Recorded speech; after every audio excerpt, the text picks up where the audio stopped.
rushers. So if I freeze up for a second, we're going to be in trouble, and that's on me, and that did happen. And they had me a little off balance, but we were able to figure it out in that third quarter and start just getting really good protection down the stretch, and then we're just able to find open guys. Same play to Cavante twice on the touchdown. Same play to Cavante twice. Same coverage twice. Same coverage twice. Is that an easy read? Yeah, it looks like the second throw was a little bit. He had to go a little more back shoulder. Yeah, the guy ran though. with him really well the second time. But yeah, it's something that we saw once we got into that 2-minute mode.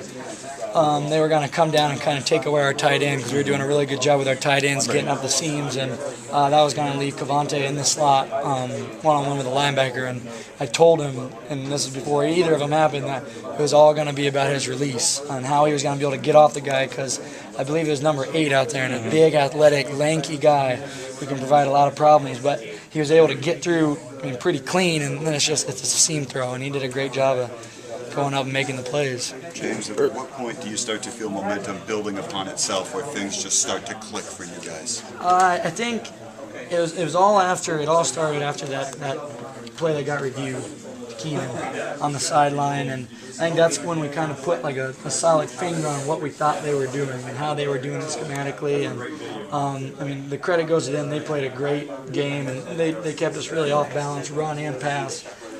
We were kind of running into some dead ends, but we were able to figure it out there at the end, and the guys just kept making plays. And that's what it's about, and that's what they're capable of that. We've known that. How much fun is football when it's working like that? Oh yeah, it was really exciting, and just the trust I had in those guys. I knew where they were going to be, and I knew that our line was. We were dialed in there in that fourth quarter, and they didn't blitz us for a while there, and then they heated it back up. But we did a great job of protecting all that second half, and I think that was the difference, is giving us that time to find open guys in their zone. Keenan admitted earlier in the game the wide receivers weren't physical enough. They basically needed to start matching because they were getting a lot of press. Yeah. About what time, is there a point in the time of the game where you notice that they started to get more separation? No, I can't really put a finger on it, but their DBs did a really good job. Like I said, they played us very well for 3 quarters, and they made a lot of things that we do on a regular basis hard, with how physical they were and how they were dropping guys into our flats and really mixing it up. Like I said, we were turning places and there was nowhere to go with the ball. And then, they got good athletes coming after you too, so I can't expect to be protected forever. But they were physical, but we really picked it up there in that fourth quarter of just, we're going to win. And I think that was the mentality of those receivers, and that's what I was trusting in, that they were just going to keep going, getting the ball, and I was going to keep having enough time to throw it. 3 of your touchdown drives were under 2 minutes. How much 2-minute drill do you guys run in practice? We do it on a regular basis. We do it once or twice a week. We do it a lot during spring ball and fall camp. But it's something that when we do it in practice, it's extremely competitive, us versus the defense.